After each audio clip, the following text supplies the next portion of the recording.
එහෙම නැත්නම් හැන්දෙන් අපිට දා ගන්න නෙවෙයි. එහෙමනම් අපි අර බැලුවොත් මේක කාලේ තුල පුද්ගලිකයන්ගේ සේවක අවුරුදු වැටුප් 30000ක් වැඩි කරලා තිබෙනවා. ඕගොල්ලෝ උද්ඝෝෂණය කරාද? අඳුරු ගෑස් ගැහුවද නැහැ. දුන්නා. අපේ මලයික ජනතාව, වතුපත්තු ජනතාව වසර 200ක් නොවිදනා දුරක් විදමින් වහල් භාවයේ හිටි. ඒ පාලකයෝ දෙවිවරු වගේ අනුන් කලාපලමින් හිටියා. කකුසියක් හදාගන්නට අක්‍රමයක් හරිවක් කරනවා ඡන්ද ගන්නවා. ඒකට අන්තරු ජනතාව මතක් වෙන්න ඡන්ද තියෙනවා. අපි මොකද කරේ?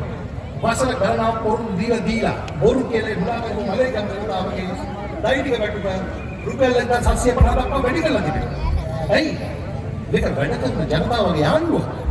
මේක වැඩ කරන මිනිස්සුන්ගේ ආණ්ඩුව. මේක ඕගොල්ලන්ගේ ආණ්ඩුව. පොහොර සහනාධාරය 30000 දක්වා වැඩි කරලා තිබෙනවා. ඇයි? ගෝවි මහත්තුරු ඒ ගෝවි මොනන ආණ්ඩුවේ වැඩ කරලා හාල් ටික අපේ පිනානවල දුන්නේ නැත්තම් අපි මොනවද කන්නේ? විපක්ෂෙන් නම් මොනක් කරන්නේ?